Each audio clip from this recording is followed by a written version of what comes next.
Manipuri Wari Pambi Senena Tabiriba Pumnamakpu Amuhana Taramna Uksari Ngasiso Mayamgidamakta Ngahak Pothananabani Haiduna Anaubu Wari Masama Uduna Laksari Wari Masa Sigi Maming Sangyengda Ningthaukongi Laimasing Haribu Wari Masa Sini Wari Masa Sigi Aiba Indian writer Munshi Premchand Wari Masa Sibu Manipurida translate taubiba Laimapokpam Vedanti Haujik taminarasi Wari Masa Sangyengda Ningthaukongi Laimasing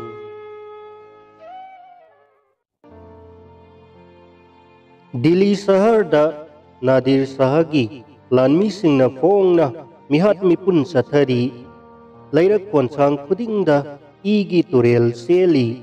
Maikai Marida Mikap Mirau Kolna Nili Kaithel Suphamnadre Delhi gi Miyam Pumba Imunga Thong Londuna Lairaga Hawai Tabu Hinglabadi Haina Kanari Mipum Kuding Kudong Thiba Nangbayana Lairi Yum Kaya Mai Thari Kaithel Singda Puran Sinthi Lutpat Kanamatana Kanamatagi Haise Nonjaba Tabidri Ina Kaira Khunba Imungi Laimasing Makoigi Konungumlaba Imungdagi Singthoktuna Lambi Lamjauda Ikai Phirup Kumhalli Irani Lanmi Singi Igi Ikhau Langba se Loiba Khamba Naide Mioibagi Thamoy se Tamthiba Akanba Aduga Sahing Chabagi Matau Haibado Oikramale Langi Lalak Asida Nadir Sahado Badshahagi Konungda Sanglakli Matamado Delhi se Irang Mathoi Kapham Oiri Ake Amau Amadi Laitengi Polam Kayana Imung Sing Aduda Thenduna Thamnari Nupi Singna Keba Mauba Natana Karimata Tauningai Laite Nupa Singsu Nungai Thokpa Natana Karimata Khanaramde Lengak Longi Mahutta Isai Nongmaina Sille Laibak Pumbadagi Lanthum Paisa Kaya Khomgatli Aduga Delhi da Isingi Mataugum Zoro Zoro Hidokli Oktabi Nupi Singidi Poinuda Oiduna Laire Sahar Pumba Harau Tayambana Lupli Nadir Sahana Ningthaugi Konung Aduda Sangakpada Mamit Pumthak Thakre Mana Mapunsida Amukta Uzaba Phangdriba Pot Ngaktani Mahak Yamna Lairaba Imungda Pokpani Sauraklaga Punsigi Ayamba Saruk Lanphamda Lelakle Ake Amaugi Mahau Tanglaktri Lanphamgi Awaba Aduga Mafam Asida Lairamliba Nungai Yaiphabagi Polam Sing Yengluba Maikaida Mitpham Hongba Ngamdre Namidang Wairamgi Matamni Nadir Sahana Magi Lanmi Lusingba Singal Loinana Konung Pumba Koiruraba Matungda Amadi Apamba Pot Kudingmak Khomjiluraba Matungda Diwan E Khasta Laklaga Ningthina Laitenglaba Phambak Aduda Phamtharakle Mana Magi Lanmi Lusingba Singbu Mafam Adudagi Satkinaba Haire Makoina Satkraba Matungda Mana Masadagi Kulai Singado Laukoktuna Thamle Aduga Konung Senari Basifai Aduda Haira E Ai Konungi Laima Singna Saba Jagoi Yengningi Haujingmak Makoibu Ningthina Pijet Laiteng Hallaga Aigi Mangda Pura'u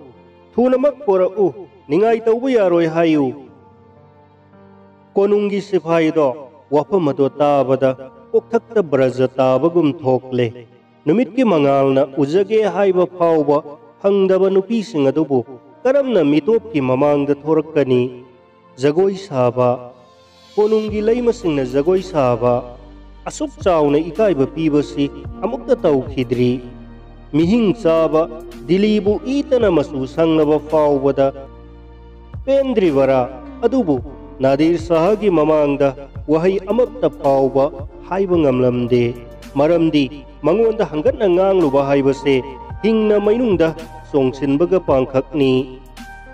Kok Nontaduna Salam Ulamle Aduga Laima Konda Laktuna Laima Singda Nadir Sahagi Yathangado Tahalle Loinana Ningai Sakri Tauba Yaroi Haibagi Akan Bawa Adusu खंगहल्लमले उपाय लेते लान ngamlaba Nadir शाहगी याथंग इनबा नतना थवाई हिंगनबा अतोप उपाय अमता लेते याथंग से ताबदा लैमसिंग तौफम खंग्रे लैमकोल पुंबा अवाबगी लैसिलना कुपख्रे चेकमोक लाउखिद्रे हमोई कयाना मिहात्पदुदा shop तौरक्ली कनाना नोंथक्ता खरना खुदा अमदी रसूलबु निंगसिंगदुना खुरमली मखोइगी मरक्तगी थांग पाइदुना सिंगना निंगबा नुपी अमत्तसु यावरमदे लैमसिंगी मरक्ता राजपूत निंगोल कया यावरिबनी अदुबु ताइबंगपानगी इरांगदा लुपखिबना जौहरगी मैसा इंगथख्रे इथक इरांगी अपामबना मसागी इकाई खुमनबा ngakchaba ngamdre मखोई मसेल तानादुना मसा कंजननबा पांबै पुथोकचबसु ngamde मिकुप खुदिंग लाइबक ताइनादुना लैरे निंगबा कायरदुना लैमसिंगना मी फत्ता अदुगी मनाक्ता सत्नबा लेपनरे ममितगी मपी ओरो ओरो सिंथरी थमोइदगी तेंगथाखोल थोरक्ली अदुबु मनी मुक्ताना थामलबा लैतेंगसिंग सिजिल्ली अके अमौगी फिजोन सेचिल्ली मपीना सोलबा मित्सना सिंग अदुदा सुरमा तैरी नुंगाइतबना हिक्थरबा हक्सांगदा मनम नुंगसीबा साइरी कनाना मसमदो बेनी लोली कनाना लाइबक्की समदा मुक्ता परेंग थेली मखोई सिंग अदुगी मरक्ता लाइनिंग थौ अमदी मसाबु थाजजदुना याथंग अदो हिक्तोकनबगी थौना लैरमदे पुंग अमगी मनुंगदा लैमसिंग अदो लिकोल अमदी फजब फिजोलना लैतेंगलदुना ओमसा नबी गुलाब लैरांगबु इकाइबा पीरदुना नुंगसीबा मनमना माइकई सिलहलदुना खोंगजीगी जिंग जिंग लाउबा मखोलना माइकई पुंबा निलहलदुना दीवान ए खास तामना लाक्तुना नादिर शाह की ममांगदा लेपलरे नादिर शाहना लाइरेबा की लाइरेंबी गुमलबी सिंग अदुबु मिच्चीना हाइफेट येंगलमलगा माना फमलिबा फंबाक्तुगी नाकलगी मोनचेप्ता ngaraduna hipthakre magi thangsang amadi thang machado mamangda thamli ngaihakki manungda mamit uisinkhre ngaihak ngawon sawon tawramlaga mai onthoktuna yawon khre ngaihakki manungda nakhokpagi makhol tarakle yamna kanna tumthakraba male aduga laimasing adusu adumak ayekpa laigum maru luktha lepli मखोई सिंग अदुगी मनुंगदा अमा अनीदी मसेल तुमिना मुरुम मुरुम वारी सानरी कयादा तमथीख्रबा सखमनो कयादा वांग चाउख्रबा Meera इंचाबरा खंगदे खंगौदना Nadir शाहदो ममित खंगपांग पांगथोरई लाइरेंबीगुम Kirby लैमसिंग अदो हानगी मतौगुम अदुम लेपतुना लैरमली माना मिकप थोरकपदो उबदा मखोई मरु लुक्थरदुना अमगा अमगा नपसिनरदुना लैख्रे इंचाबसिना Jagoi साउका हाइना हाइरक्लबदी कमदौबा खुदाना खंगसनु मदुदी सुंगम ngamloi हाटके हाइरबसु हाचख्रसनु Jagoi साबदी सुंगम ngamloi खंगौदना Nadir शाहना खोंजेन कलपना हाइरई हे lining थौगी मचाइबे मसिंग अइना नखोइबु चांगयेंग तौगे हाइदुना कौबनी नखोइगी नतौ उबदा अइ नुंगाइतबा अमा फाउरी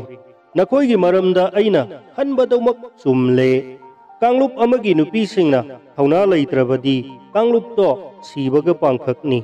नखोइगी थौना लैरिबरा लैत्रबरा हाइबदो अइना येंगनिंगखी मदुगिदमक नखोइबु अइना कौखिबनी अइ नखोइगी इकाई खुमनबा मांगहनबा पामदे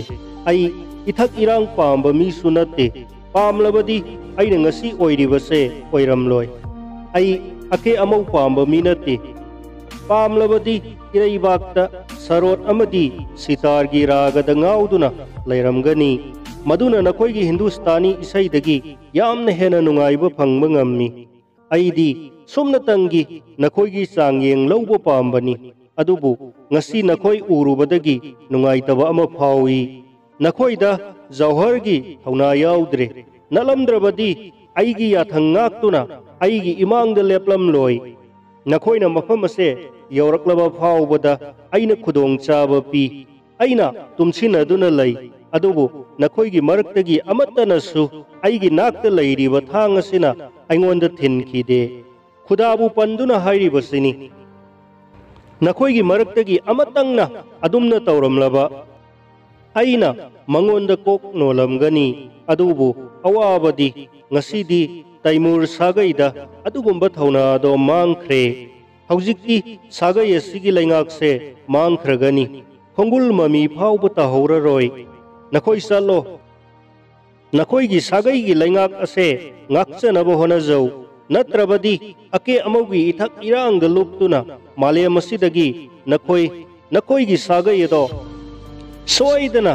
मांख्रगनी।